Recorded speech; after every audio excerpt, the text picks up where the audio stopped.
अस्सलाम वालेकुम। आज मैं आप लोग को उर्दू की तीसरी जमात सबक 8 पढ़ाने जा रही हूँ। सबक 8 में उन्वान है खरगोश की चालाकी। ये खरगोश की कहानी है। इसे पढ़ने से पहले हम कुछ अल्फाज का माना पढ़ लेंगे, जिससे हमें इस सबक को समझने में आसानी होगी। अल्फाज माना: कमज़ोर, दुबला, यकीनी, बेशुबा, तूफ़ान, आंधी, सैलाब, पनाह, निगरानी, हिफाजत, चपेट, मुसीबत, नुकसान, पछतावा, अफसोस।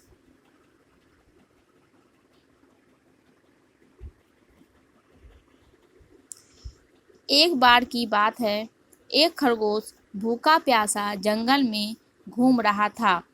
अचानक वह एक गहरे गड्ढे में गिर गया, जहाँ से निकलना उसके लिए मुश्किल हो गया। एक बार की बात है, एक खरगोश भूखा प्यासा जंगल में घूम रहा था और जंगल में वही एक गड्ढा था जिसमें वो गिर गया। तो उस गड्ढे से निकलना उसके लिए मुश्किल हो गया। वो कोशिश करने के बाद ही वहाँ से नहीं निकल पाया। 2 दिन गुजर जाने के बाद खरगोश न खाने की वजह से कमज़ोर हो गया था। उस गड्ढे में गिरे हुए उसे 2 रोज़ हो गए, 2 दिन हो गए। 2 दिन से वो खाना नहीं खाया, जिससे वो एकदम कमज़ोर हो गया। कमज़ोर यानी दुबला पतला हो गया। उसे फिक्र हो रही थी कि अगर वह गड्ढे से नहीं निकल सका तो मौत यकीनी है। अब उसे ये फिक्र होने लगी, ये उसे कि अब वो इस गड्ढे से नहीं निकलेगा तो उसे इसे गड्ढे में ही उसकी मौत हो जाएगी। उसे ये यकीन होने लगा। तभी एक बंदर वहाँ से गुजर रहा था। खरगोश ने उसे आवाज़ लगाई और कहा। तभी उधर से एक बंदर का गुजर हुआ। खरगोश जैसे ही उसे देखा, उसे आवाज़ लगाई, बंदर भाई, आज बहुत बड़ा तूफान आने वाला है, जंगल में आने वाला है। जो जानवर इस गड्ढे में पनाह लेगा वह बच जाएगा, बाकी तूफान की चपेट में आ जाएंगे। बंदर उसकी बात का यकीन करके गड्ढे में कूद गया। जैसे ही वो बंदर को आते देखा, उसे चालाकी सूझी और उसने उसे आवाज़ दिया और कहा कि आज जंगल में बहुत ही बड़ा तूफान आने वाला है। जो जानवर इस गड्ढे में नहीं पनाह लेंगे, पनाह यानी छुपना, वो तूफान के चपेट में आ जाएगा। तूफान यानी चपेट यानी मुसीबत, वो उसके मुसीबत में फंस जाएगा और वो तूफान में के चपेट में आ जाएगा। इस बात से उसे यकीन हो गया, बंदर को यकीन आ गया उसके बात पे, और वो गड्ढे में कूद गया। कुछ ही वक्त बाद एक लोमड़ी उधर से गुजर रही थी। कुछ ही देर बाद एक लोमड़ी का भी उधर से गुजर हुआ। खरगोश ने उससे भी यही बात दोहराई और फिर खरगोश उससे भी यही बात दोहराई कि आज जंगल में तूफान आने वाला है, इस गड्ढे में पनाह ले लो तो तूफान से बच जाओगे। अगर गड्ढे में किसी को, उसके बाद उस खरगोश ने कहा, अगर गड्ढे में किसी को भी खांसी आ गई तो उसे बाहर फेंक दिया जाएगा, उसे फेंक दिया जाएगा। इतना सुनकर लोमड़ी भी गड्ढे में कूद गई। लोमड़ी फिर गड्ढे में कूद गई।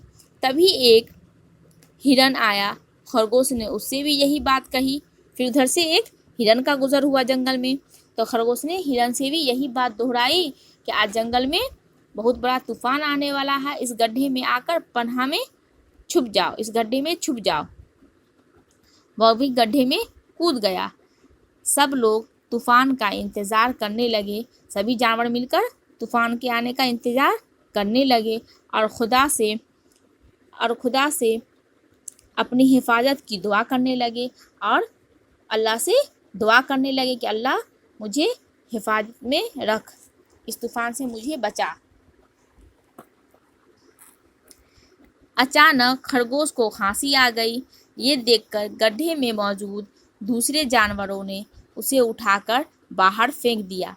और जिस तरह से खरगोश ने चालाकी की दिखाई थी और कहा था कि खांसी आने पे गड्ढे से बाहर फेंक दिया जाओगे। उसी तरह उसे थोड़ी देर के बाद, जब सभी जानवर गड्ढे में मौजूद हो गए, तब थोड़ी देर के बाद खरगोश को खांसी आने लगी। जानबूझकर वो खांसने लगा, जिससे कि बाकी जानवर उसे गड्ढे से बाहर निकाल कर फेंक दे, और वही हुआ। जानवर उसे बाहर निकाल कर फेंक दिया।